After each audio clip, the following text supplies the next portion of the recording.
안녕하십니까? 우리 삶에 깊은 울림을 주는 역사와 신앙의 이야기, 그 여정을 함께 떠나는 시간입니다. 오늘 여러분과 나눌 이야기는 변화에 대한 것입니다. 특히 두려움에 떨던 한 사람이 어떻게 세상 앞에 담대히 설 수 있었는지 그 놀라운 변화의 순간을 함께 따라가 보고자 합니다. 오늘의 이야기가 여러분의 마음에 큰 은혜와 감동으로 다가가길 소망하며, 만약 이 말씀이 여러분의 삶에 작은 빛이 된다면 주변의 소중한 이들에게도 이 빛을 전해주시길 바랍니다. 여러분의 구독과 공유는 이 선한 메시지를 더 멀리 퍼뜨리는 귀한 도구가 될 것입니다. 이 시간을 통해 하나님의 크신 축복이 여러분 모두에게 함께 하시기를 기도합니다. 새해가 되면 우리는 늘 새로운 계획을 세우곤 합니다. 올해는 꼭 다이어트에 성공해야지, 더 열심히 일해서 돈을 모아야지, 집을 더 깨끗하게 정리해야지와 같은 다짐들 말입니다. 물론 이러한 목표들은 우리의 삶을 더 나아지게 만드는 좋은 동기가 됩니다. 하지만 가만히 들여다보면 우리의 새해 다짐 대부분은 나 자신에게 초점이 맞춰져 있는 경우가 많습니다. 문제는 이러한 자기중심적인 태도가 우리의 신앙생활에까지 스며들 때 시작됩니다. 많은 사람들이 하나님을 자신의 소원을 들어주는 요술램프의 지니처럼 대하곤 합니다.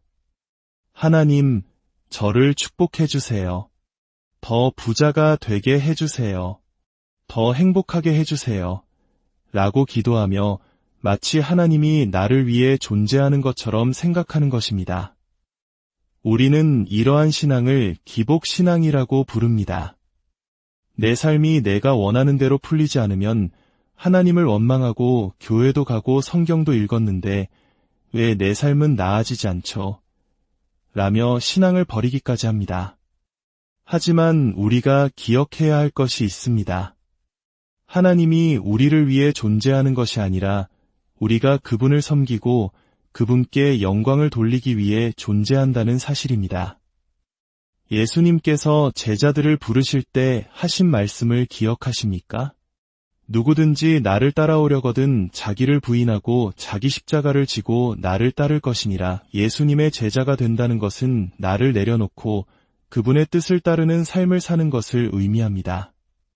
그래서 오늘 우리는 새해를 시작하며 우리 안에 깊이 뿌리박힌 이기적인 마음을 내려놓고 어떻게 하면 더 하나님 중심적인 삶을 살 수 있을지 고민해보고자 합니다.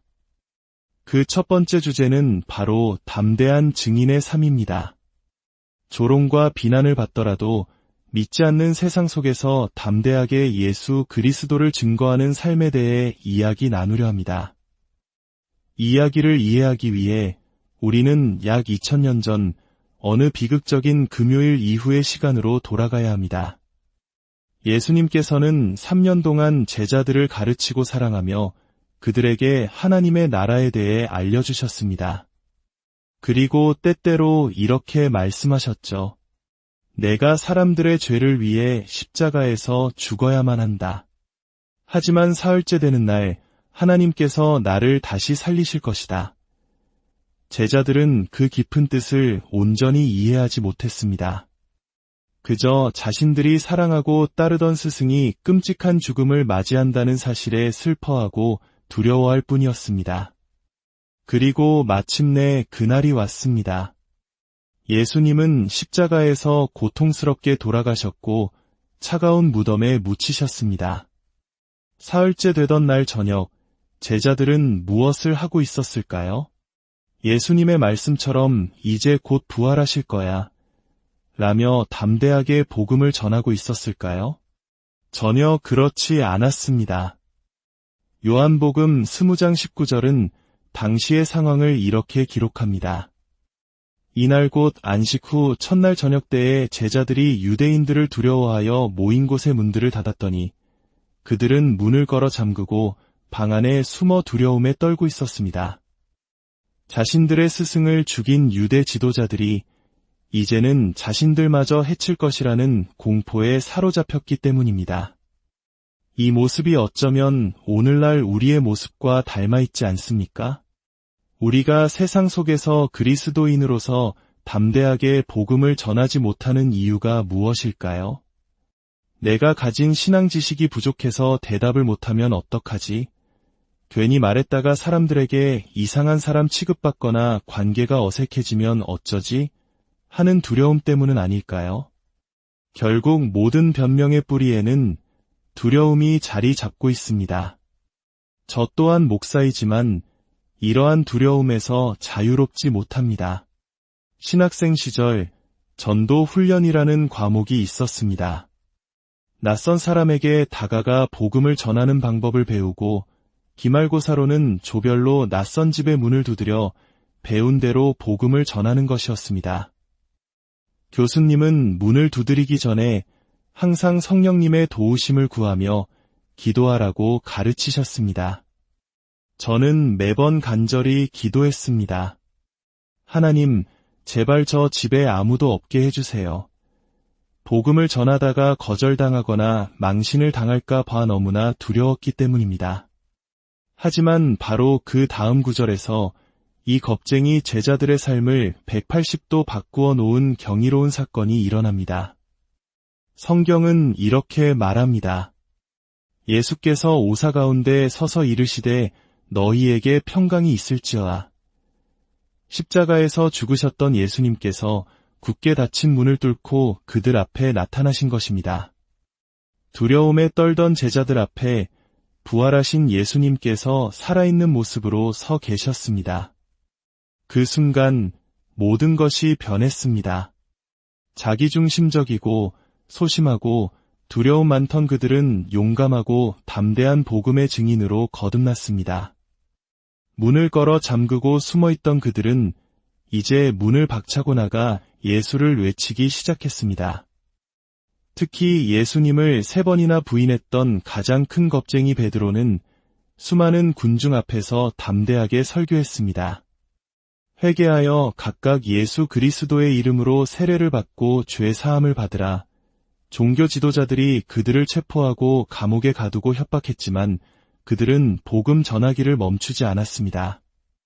대제사장이 베드로에게 물었습니다. 대체 무슨 권세와 누구의 이름으로 이런 일을 행하느냐? 그러자 성령으로 충만해진 베드로가 조금의 망설임도 없이 외칩니다. 여러분과 모든 이스라엘 백성은 똑똑히 들으십시오. 이 사람이 낫게 된 것은 여러분이 십자가에 못 박았으나 하나님께서 죽은 자 가운데서 살리신 나사렛 예수 그리스도의 능력의 이름 때문입니다. 죽음의 공포도 이겨낸 부활의 능력을 직접 목격했기 때문에 베드로는 더 이상 두려워하지 않았습니다. 무덤은 비어 있었고 그리스도는 살아나셨으며 사망과 지옥의 권세를 이기셨기 때문입니다. 소심했던 한 어부가 예수 그리스도의 부활로 인해 담대한 용사로 변화된 것입니다. 여기서 우리는 중요한 원리를 발견하게 됩니다. 사람은 자신이 깊이 믿는 것에 대해 담대하게 말한다는 것입니다. 여러분이 정말 맛있는 식당을 발견했다고 상상해 보세요. 아마 친구들에게 거기 꼭 가봐, 정말 인생 맛집이야 라고 열정적으로 추천할 것입니다. 아주 편한 신발을 샀거나 재미있는 드라마를 보면 주변 사람들에게 침이 마르도록 자랑하고 이야기합니다. 우리는 우리가 진심으로 좋다고 믿는 것에 대해서는 자연스럽게 그리고 담대하게 말하게 되어 있습니다. 그렇다면 우리가 예수님에 대한 믿음을 담대하게 말하지 못한다면 우리는 과연 그분을 깊이 믿고 있는 것일까요? 사도행전 4장 13절은 놀라운 사실을 기록합니다. 베드로와 요한의 담대함을 본 종교 지도자들은 그들이 본래 학문 없는 범인인 줄 알았다가 이상히 여기며 또 전에 예수와 함께 있던 줄도 알더라. 그들은 놀랐습니다. 베드로와 요한이 특별한 교육을 받지 못한 평범한 어부 출신이라는 것을 알았기 때문입니다. 한국 사회에서 중요하게 여기는 스펙이 전혀 없는 사람들이었습니다. 하지만 그들에게는 세상의 그 어떤 스펙보다 위대한 한 가지가 있었습니다. 바로 예수님과 함께했던 시간입니다. 사람들이 그들의 담대함에 놀랐던 것처럼 오늘날 세상 사람들은 여러분의 담대함을 보고 얼마나 놀라고 있습니까? 1점에서 10점까지 점수를 매겨본다면 여러분의 영적 담대함은 몇 점 정도 될까요? 만약 여러분이 7점이나 8점 이상이라면 아마 지금 교회에 혼자 오지 않았을 것입니다. 학교 친구나 직장 동료 혹은 운동하며 만난 이웃을 몇 명은 데리고 왔을 것입니다. 혹은 이번 주에만 서너 명의 사람들에게 자연스럽게 신앙에 대한 이야기를 나누었을 것입니다. 매일 아침 전도 대상자의 이름을 부르며 기도하고 있을지도 모릅니다. 반대로 점수가 낮다면 어떨까요? 교회에 누군가를 데려와 본 적이 없고 직장 동료들은 당신이 크리스천이라는 사실조차 모를 수도 있습니다. 저의 부끄러운 이야기를 하나 더 들려드리겠습니다. 몇 주 전 휴대폰을 수리하러 매장에 간 적이 있습니다. 저를 도와주던 직원은 다른 종교를 가진 분이었지만 매우 친절했고 제가 목사라는 것도 알고 있었습니다. 저는 그에게 복음을 전해야겠다고 생각했지만 다른 직원들이 와서 말을 걸고 다른 손님들이 질문을 하는 등 계속해서 방해를 받았습니다. 15분이면 끝날 일이 거의 1시간이 걸렸습니다. 저는 점점 초조해졌고 결국 그를 교회에 초대하지 못한 채 서둘러 가게를 빠져나왔습니다. 나중에 다른 사람을 통해 그 직원이 이렇게 말했다는 것을 전해 들었습니다. 그 목사님 참 좋은 분 같았는데 왜 저를 교회에 오라고 한마디도 안 하셨는지 조금 이해했어요. 수년 전 사람들은 저의 담대함에 놀랐지만 최근에는 저의 영적 무관심에 실망했던 것입니다. 그렇다면 우리는 어떻게 해야 이 영적인 담대함을 키울 수 있을까요? 성경은 두 가지 간단하지만 강력한 방법을 제시합니다. 첫째, 예수님과 더 많은 시간을 보내는 것입니다. 기도와 말씀 묵상을 통해 그분과 깊이 교제하는 것입니다. 제자들이 담대할 수 있었던 이유는 그들이 특별한 훈련을 받은 똑똑한 사람이어서가 아니라 그저 예수님과 함께했던 평범한 사람들이었기 때문입니다. 우리가 매일 아침 잠시라도 시간을 내어 하나님의 말씀을 묵상하고 그분께 기도할 때 우리의 생각은 세상적인 것에서 하늘의 것으로 바뀌게 됩니다. 이기적인 마음은 이타적인 마음으로 변화됩니다. 하나님의 임재를 경험하고 하루를 시작하면 우리 안에 세상이 줄 수 없는 담대함이 생겨납니다. 마주치는 사람들을 그냥 스쳐 지나가는 인연이 아니라 하나님의 사랑을 전해야 할 소중한 영혼으로 보게 됩니다. 둘째, 하나님께 담대함을 달라고 직접 구하는 것입니다. 박해와 위협 속에서 제자들은 무엇을 위해 기도했을까요? 하나님, 우리를 안전하게 지켜주세요가 아니었습니다. 사도행전 4장 29절에 기록된 그들의 기도는 놀랍습니다. 주여 이제도 그들의 위협함을 굽어보시옵고 또 종들로 하여금 담대히 하나님의 말씀을 전하게 하여 주옵소서. 그들은 안전이 아니라 더 큰 담대함을 구했습니다. 우리가 담대함을 위해 기도할 때 하나님은 반드시 그 기도에 응답하십니다. 이 담대함이 왜 그토록 중요할까요? 왜냐하면 이 땅에서의 삶이 끝이 아니기 때문입니다. 성경은 분명히 말합니다. 모든 사람은 죽음 이후에 영원한 세상을 맞이하게 됩니다. 한 곳은 하나님의 임재 안에서 영원한 기쁨을 누리는 천국이며 다른 한 곳은 하나님과 영원히 단절되어 고통받는 지옥입니다. 천국의 영광은 인간의 언어로는 도저히 표현할 수 없습니다. 사도 바울은 눈으로 보지 못하고 귀로 듣지 못하고 사람의 마음으로 생각하지도 못하였다 함과 같으니라 라고 고백했습니다. 하나님께서 사랑하는 자들을 위해 예비하신 것은 우리의 상상을 초월합니다. 요한계시록은 천국의 모습을 이렇게 묘사합니다. 하나님이 그들의 눈에서 모든 눈물을 씻어주시니 다시는 죽음이 없고 슬픔도 없고 우는 소리나 아픈 것이 전혀 없을 것이다. 우리가 이토록 영광스러운 천국과 끔찍한 지옥의 실제를 진정으로 믿는다면 어떻게 사랑하는 가족과 친구, 이웃들이 예수님을 알지 못한 채 영원한 고통으로 향하는 것을 가만히 지켜볼 수 있겠습니까? 수십 년 전 저의 서툰 설교를 듣고 살면서 본 가장 담대한 모습이었다고 말해주었던 대학 시절 축구부 친구가 있었습니다. 25년이 지난 어느 날 아들들의 축구 경기장에서 그를 우연히 다시 만났습니다. 그는 저를 보자마자 달려와 힘껏 껴안으며 말했습니다. 목사님, 기억나세요? 그때 목사님의 담대한 고백을 잊을 수가 없었어요. 몇 년 후 제 인생이 너무 힘들어졌을 때 문득 그날이 떠올라 목사님 교회를 찾아갔습니다. 그리고 그곳에서 저도 예수님을 만났습니다.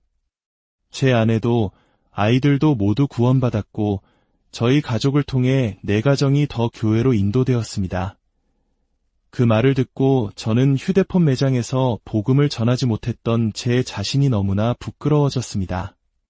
저는 다시 그 매장으로 달려가 그 직원에게 진심으로 사과하고 예수님의 사랑과 복음을 전하며 그를 교회로 초대했습니다. 여러분이 사랑하는 사람들, 아직 예수님을 알지 못하는 그들에게는 아직 늦지 않았습니다. 하지만 언젠가는 반드시 너무 늦어버리는 그 순간이 올 것입니다. 우리는 늘 복음을 전하다가 거절당하면 어떡하지? 라는 두려움에 사로잡혀 있습니다. 하지만 우리는 더 무서운 질문을 스스로에게 던져야 합니다. 만약 내가 전하지 않으면 어떻게 될까?